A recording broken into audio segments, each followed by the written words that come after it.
Bonjour à tous, nous avons eu la chance d'interviewer Étienne Gis et de lui poser pas mal de questions. Allons-y. Bonjour Monsieur Gis, pouvez-vous vous présenter? D'abord, je voudrais te remercier, Leslie, de m'accorder cette interview. Et surtout, je voudrais remercier le Collège Becquerel, que je trouve admirable. J'adore votre site YouTube.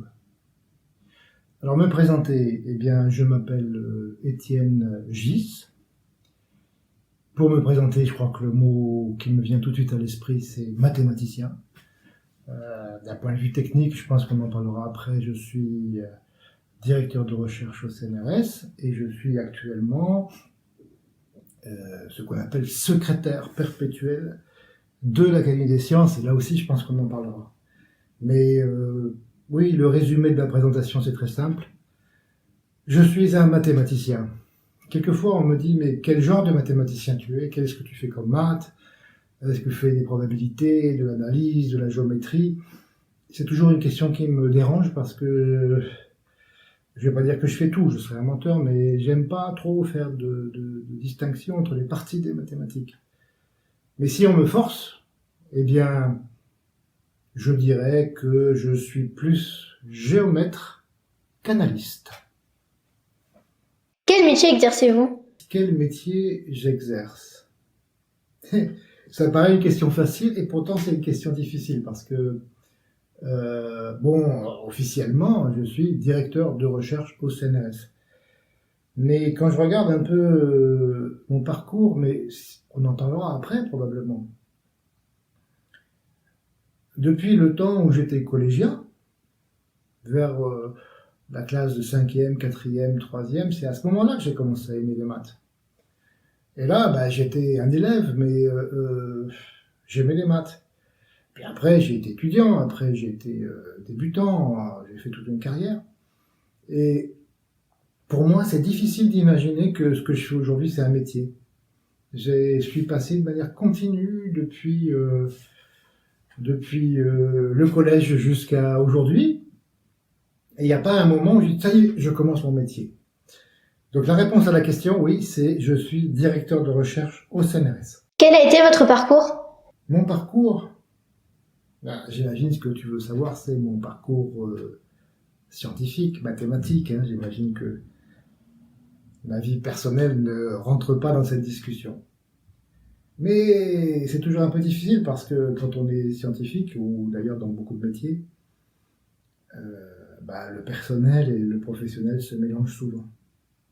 Bon, alors, quel était mon parcours? Eh bien, c'est important pour moi, je suis né dans le nord de la France, à Lille, mais j'ai fait toutes mes études jusqu'au baccalauréat à Roubaix, qui était à une dizaine de kilomètres de Lille. C'était à l'époque, c'est toujours une ville un peu défavorisée, très défavorisée. Et si je signale ça, c'est parce que cette période de collège, de lycée, ou même d'école primaire, a été très très très importante pour moi. J'ai eu des professeurs absolument exceptionnels. Vraiment des professeurs dont je me souviens avec beaucoup d'émotion. En mathématiques, mais pas seulement. Puisqu'on parle de plus de mathématiques aujourd'hui. J'ai eu un professeur en CM2, Monsieur Achille. J'ai eu un professeur en 4e, le frère Élie. Alors pourquoi je dis le frère? C'est parce que j'étais dans une école catholique, une école de frères des écoles chrétiennes. Et puis ensuite j'ai eu en seconde un professeur aussi exceptionnel, Monsieur Fasseur. Et après j'ai eu des professeurs exceptionnels quand j'étais étudiant en classe préparatoire, mais c'est autre chose dont on parlera peut-être après. Donc c'est la première chose dont je voudrais parler.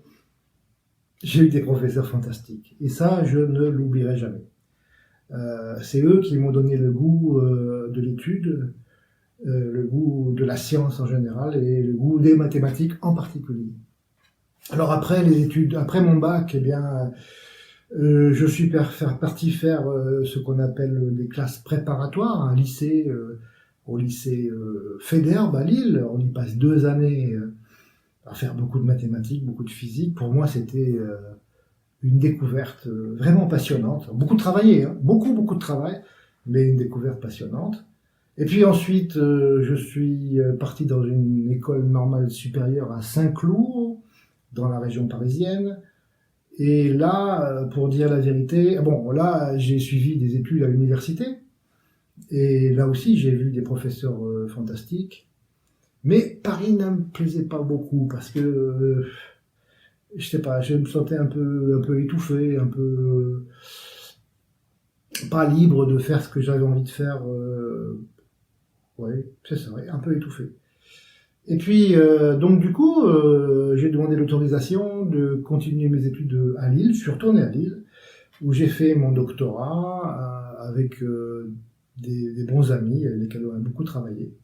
Voilà, j'ai fait mon doctorat. Après, j'ai eu une autre chance dans ma vie, mais je vais quand même pas raconter toute ma vie, hein, mais j'ai eu une chance très importante pour moi dans ma vie personnelle, c'est que à l'époque, quand on était un garçon et qu'on avait 18 ans ou 19 ans, il était obligatoire de faire le service militaire.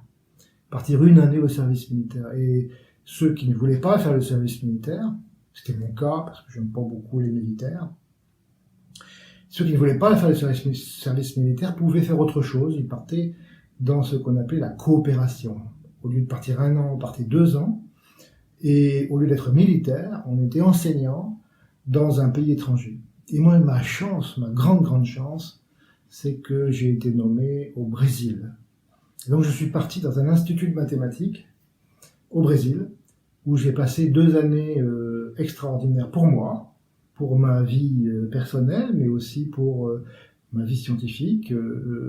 J'ai découvert comment on faisait des maths, quoi. Comment ça marchait la vie au quotidien dans les mathématiques. Ça a été vraiment 2 années de grande formation intellectuelle. Après, je suis revenu en France et puis je ne vais pas raconter mon histoire de manière très longue, mais en revenant en France, on m'a fait une proposition de partir 1 année de formation, comme on dit, post-doctorale à New York. Donc je suis parti 1 année à New York. Là aussi, ça a été assez extraordinaire parce que j'étais sous la protection, on peut dire, d'un très grand mathématicien, Dennis Sullivan, et j'ai eu l'honneur de le voir presque tous les jours ou presque. Et ça a été un grand moment de voir un grand mathématicien au travail. Et puis après, en revenant en France, on m'a proposé de partir à Lyon, où on venait à peine de créer une école normale supérieure. Donc je suis parti là-bas à Lyon. Il y avait énormément de travail à faire, puis c'était le début d'une école, il n'y avait pas grand-chose. Et donc j'ai travaillé pendant longtemps pour animer la vie scientifique du département de mathématiques de l'ENS de Lyon.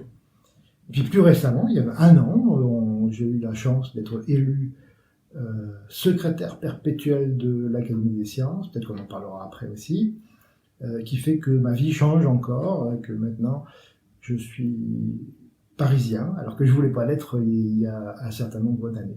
Voilà, résumé, peut-être c'est un peu trop long, je sais pas. Voilà, résumé mon parcours. Merci, ce sera tout pour aujourd'hui. À bientôt pour la 2e partie de cette interview.